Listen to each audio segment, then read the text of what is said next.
के YouTube channel पर आपका फिर से स्वागत है। अगर आप YouTube पर ये वीडियो देख रहे हैं, इसका मतलब यह है कि आपने YouTube पर कोऑपरेटिव बैंक या फिर सहकारी बैंक ऑफ मध्य प्रदेश के बारे में सर्च किया होगा। आज हम पूरा जानेंगे कि मध्य प्रदेश में किस प्रकार से ऑपरेट हो रहे हैं, क्यों इनको बनाया गया था और क्या इनका हिस्ट्री रहा है। ये सब चीज़ें हम चर्चा करेंगे आज हमारा टॉपिक है मध्य प्रदेश राज्य सहकारी बैंक मर्यादित। हम यहाँ पर बात करने वाले हैं। मर्यादित आपको शब्द देखने को मिलेगा, इसका कोई ज़्यादा बड़ा मीनिंग नहीं है, चूंकि लिमिटेड जो है शब्द, लिमिटेड कंपनीज के आगे लिमिटेड नाम लगाया जाता है। जो लिमिटेड कंपनी होती है लायबिलिटी से, बस उसी को हिंदी में कर दिया है, इसलिए हम इनको मर्यादित कहते हैं और इसका कोई लॉजिक नहीं है। अगर आप किसी गांव से बिलोंग करते हैं तो आपने इन बैंक को बहुत इजीली इनके बोर्ड लगे हुए देखे होंगे। एक छोटा सा कमरा बैंक होता है, एटीएम नहीं होता है। इस बैंक में बहुत आसानी से पैसे खत्म हो जाते हैं अगर आप पैसे विड्रॉल करने जाओ तो। ठीक है, यहां पर लिखा है दोस्तों अपेक्स बैंक। हम क्यों कह रहे हैं? क्योंकि जो मध्य प्रदेश में सहकारी बैंक काम कर रहे हैं, जो मध्य प्रदेश का सहकारी बैंक है, वो अपने अंदर अपनी छत्र छाया में बहुत सारे छोटे छोटे बैंक को ऑपरेट कर रहा है। इसलिए ये बड़ी संस्था है जो कि छोटे छोटे बैंकों को कंट्रोल कर रही है, उनको ऑपरेट कर रही है। इसलिए हम इसे अपेक्स बॉडी या फिर मध्य प्रदेश की अपेक्स बैंक भी कहते हैं, इसलिए इसको इस नाम से भी जाना जाता है दोस्तों। अब चलते हैं अपन, देखिए कि जो मध्य प्रदेश में कोऑपरेटिव बैंक है, अगर आप कोऑपरेटिव शब्द आपने नहीं सुना हुआ है तो मैं आपको समझा दूं कि कोऑपरेटिव जो शब्द है वो कोऑपरेशन से बना हुआ है। इसमें क्या होता है कि कुछ लोग साथ में आकर के, ठीक है, कोऑपरेटिव शब्द को समझा रहा हूं मैं, है ना, कोऑपरेशन को समझा रहा हूं कि फॉर एग्जांपल ए, बी, सी और डी, ये चार लोग हैं। ये चार लोग मिलकर के साथ में आते हैं, थोड़ा थोड़ा फंडिंग जोड़ते हैं और उसके माध्यम से फिर किसी काम को अंजाम देते हैं, तो हम इसे बोलते हैं कोऑपरेशन। ठीक है जी, चलिए अब बात करते हैं। तो वैसे ही बैंक बना हुआ है। देखिए ये जो बैंक बने हैं ना दोस्तों, जो मध्य प्रदेश का कोऑपरेटिव बैंक है वो 1912 में बना हुआ है। कब बना हुआ है? 1912 में बना हुआ है। मतलब आप समझिए कि आरबीआई नहीं बना था, उससे भी पहले ये कोऑपरेटिव बैंक बने हुए हैं। मतलब कि उस समय कैसा बैंकिंग चलता होगा? तो ऐसा ही बैंकिंग चलता हुआ कि जो बड़े बड़े धनाढ्य लोग हैं वो साथ में आ गए और उन्होंने बैंकिंग को काम करना शुरू कर दिया और लोगों को लोन देना शुरू कर दिया। उनसे जो ब्याज मिलता था उसको वो अपने अर्निंग बना लेते थे। फिर बाद में जाकर के जब देश आजाद होता है तो फिर हमने इसका उपयोग करने लगे कि हम एग्रीकल्चर को कैसे डेवलप करें, जो ग्रामीण क्षेत्र हैं, रूरल जो एरियाज हम उनको कैसे डेवलप करें, फिर उस और हम चले गए। तो आज की तारीख में अगर बात करें दोस्तों, तो ये किससे फंडेड होता है? ये फंडेड होता है नाबार्ड से। नाबार्ड बहुत ज़्यादा इसको हेल्प करता है। क्यों? क्योंकि नाबार्ड जो है it is a apex body जो कि हेल्प करती है एग्रीकल्चर और रूरल डेवलपमेंट को लेकर के। ठीक है जी,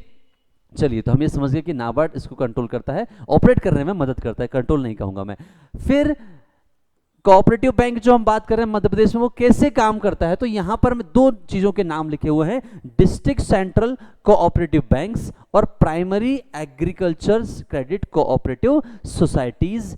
तो मध्य प्रदेश जो कोऑपरेटिव बैंक है वो इनकी मदद लेते हुए अपने काम को करता है। मैं इनका जिक्र आगे भी करूंगा। अगर आप किसी ग्रामीण क्षेत्र से बिलोंग करते हैं या फिर कृषि परिवार से आप बिलोंग करते हैं तो आपने इन शब्दों को बहुत इजीली सुना होगा कि गांव में जो होता है ना, आसपास एक छोटा सा सोसाइटी टाइप के हम बोलते हैं, जहां से अगर आपने सुना हो तो पहले गेहूं, शक्कर या फिर जो केरोसिन मिला करता था वो यहीं से मिला करता था और यहीं से किसानों को छोटे छोटे ऋण जो हैं वो खाद लाने के लिए, अनाज को लाने के लिए वो यहां से मिला करते थे। ठीक है, उसे हम लोग कहते हैं प्राथमिक कृषि ऋण सहकारी समितियां, यहां से वो लोन मिला करते थे। ठीक है, काफी सारे घोटाले भी इनमें हुए हैं, उसकी बात हमें आज नहीं करनी है। हम बात कर रहे हैं कोऑपरेटिव सोसाइटी के बारे में। तो जो मध्य प्रदेश की कोऑपरेटिव सोसाइटी है दोस्तों, आप देखेंगे वो कब रजिस्टर्ड हुई? सबसे पहली वो रजिस्टर्ड हुई 2/4/1912 को, 2 अप्रैल 1912 को। आप देख लीजिएगा कब ये रजिस्टर्ड हुई थी। और उसका नाम क्या था दोस्तों?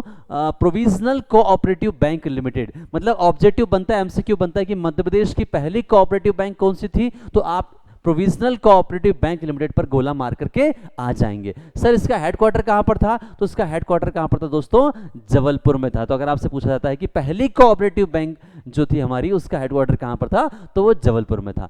बाद में जाकर के ट्रांसफर हो गया नागपुर में, इतनी याद रखने की बात नहीं है, छोटी हिस्ट्री मैंने जोड़ दी है। अगर मैं इनिशियल कैपिटल की बात करूं, जो प्रोविजनल कोऑपरेटिव बैंक थी उसकी प्राथमिक जो पूंजी है दोस्तों वो कितनी थी, 5 लाख है। एमसीक्यू लिए आपको ध्यान रखना है कि जो पहली कोऑपरेटिव बैंक थी प्रोविजनल, उसकी पूंजी कितनी थी, तो आपको गोला मारना है 5 लाख पर। और उसका मुख्य उद्देश्य ध्येय जो था, एम जो था, वो था एग्रीकल्चर को फाइनेंस करना। ठीक है जी, एमसीक्यू इसका भी बनता है।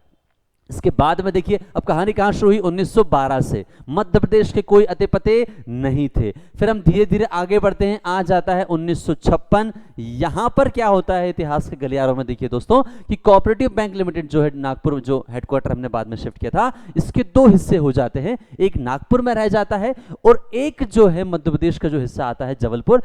उसके लिए हमने क्या बैंक बना दी, महाकौशल कोऑपरेटिव बैंक। मतलब प्रोविजनल कोऑपरेटिव बैंक लिमिटेड जो है 2 हिस्सों में बच चुकी है, एक नागपुर वाला पार्ट हो गया और जो मध्य प्रदेश में बचा उसे हमने नाम दिया महाकौशल कोऑपरेटिव बैंक। अगर आपको पता हो तो जबलपुर को महाकौशल भी कहा जाता था। ठीक है जी, अब कहें तो जो जबलपुर के हिस्से में, महाकौशल के हिस्से में आए दोस्तों, वहां पर कितने आए थे, 14 डिस्ट्रिक्ट बैंक्स इसके हिस्से में 1956 में आए थे। ठीक है, 1956 में फिर आगे क्या होता है दोस्तों, देखिए आप कि मध्य प्रदेश बन जाता है। कब बनता है आपको पता होगा, 1 अप्रैल 1956 पे आधिकारिक रूप से मध्य प्रदेश का गठन हो जाता है। जब ये गठन होता है तो हम जो महाकौशल कोऑपरेटिव बैंक, हमने यहाँ पर जो नागपुर बटा था, जो बैंक बटी थी, तो एक हिस्सा नागपुर, दूसरा महाकौशल, उसी महाकौशल कोऑपरेटिव बैंक को हम रीनेम कर देते हैं दोस्तों, और इसका नाम बन जाता है मध्य प्रदेश राज्य सहकारी बैंक मर्यादित। ये नाम हो जाता है इसका। ठीक है जी, मर्यादित का मतलब मैंने आपको समझा दिया, कुछ नहीं, लिमिटेड है। इसके बाद इतिहास में क्या होता है देखिए जरा, कि 2000 में आपको पता है दोस्तों, सन 2000 में क्या होता है, मध्य प्रदेश और छत्तीसगढ़ जो है वो अलग अलग हो जाते हैं। अब जाहिर सी बात है कि ये दोनों के लिए काम कर रही होगी उस समय। तो जब बढ़ गए तो कुछ जो जिले थे हिस्से, वो 60 डिस्ट्रिक्ट जो है वो सीजी के हिस्से में आ गए, और बचे हुए जो हैं 38 जो डिस्ट्रिक्ट के बैंक जो है वो मध्य प्रदेश के हिस्से में आ गए। इसका मतलब यहाँ से आपको पता होना चाहिए कि 45 जो हैं, 45 डिस्ट्रिक्ट बैंक थे मध्य प्रदेश और छत्तीसगढ़ का बंटवारा होने से पहले। ठीक है जी, चलिए आगे बात करते हैं। आज की बात करें दोस्तों तो अपेक्स बैंक जो है, अपेक्स बैंक अब कौन सा है अपना, अब बात करेंगे मध्य प्रदेश राज्य सहकारी बैंक मर्यादित जो है, इसके कितने हैं सर, 24 ब्रांच हैं मध्य प्रदेश में। ठीक है जी, अब देखिए आगे बढ़े, अगर इट हैज 3 टायर स्ट्रक्चर, ये जो ऑपरेशंस का काम करती है दोस्तों, वहां पर क्या है, 3 टायर ऑपरेशन स्ट्रक्चर अपनाती है। एमसीक्यू सिंपल सा बनता है कि बताओ मध्य प्रदेश कोऑपरेटिव बैंक जो है वो कितने टायर के साथ काम करती है, तो 1 टायर, 2 टायर, 3 टायर, आंसर होना चाहिए आपका 3 टायर। वो आपको समझाने वाला हूं मैं अगली स्लाइड में। ठीक है जी, चलिए ये है 3 टायर, 3 स्टेजेस में वो अपने काम को अंजाम देती है। सबसे पहले अगर बात करें तो सबसे बड़ी बॉडी जो अपने अपेक्स बॉडी की बात करी है, Madhya Pradesh state cooperative bank limited. ठीक है, इसी को लिमिटेड को मैंने बताया मर्यादित कहते हैं। ठीक है, इसकी कितनी ब्रांच है, तो जब मैंने इनकी ऑफिशियली वेबसाइट विजिट की है दोस्तों, तो मुझे 2 डेटा मिल गए वहां पर। ठीक है, आप समझ सकते हैं कि कितना अच्छा इनका ऑपरेशंस होता होगा, कि इन्हें ही नहीं पता कि हमारे कितने ब्रांचेस है। कहीं पर उन्होंने 24 लिख करके रखा है, कहीं उन्होंने 20 लिख करके रखा हुआ है। ये मैं ऑथेंटिकेट डेटा आपको दे रहा हूं। अगर एमसीक्यू में 24 आता है तो 24 पे गोला मारेंगे, 20 आता है तो 20 पे गोला मारेंगे, और अगर दोनों आते हैं तो दोनों में से किसी एक पर गोला मार करके आना है, वो क्वेश्चन आपका गलत होगा। फिर इसको समर्थन देने के लिए, इसके काम को अंजाम देने के लिए और गहराई में जाकर के हम काम करें, तो हमने उसके लिए डिस्ट्रिक्ट जिला सहकारी बैंक मर्यादित बना करके रखे हैं। वो हमारे देश में कितने हैं दोस्तों, वो हैं हमारे पास 38 हैं।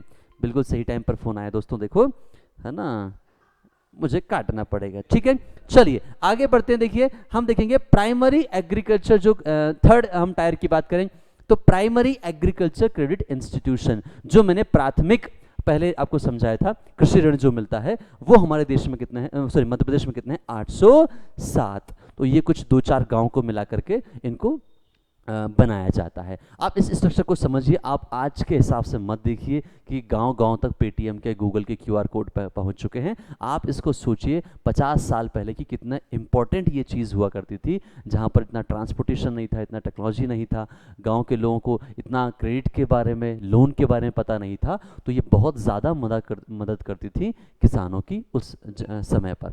ठीक ठीक है जी, तो ये था दोस्तों किसके बारे में जानकारी, आपके Madhya Pradesh cooperative bank limited के बारे में जानकारी। आई होप सो इससे ही सवाल बनेंगे, इसके बाहर कोई सवाल आपका इसके बारे में नहीं जा सकता है।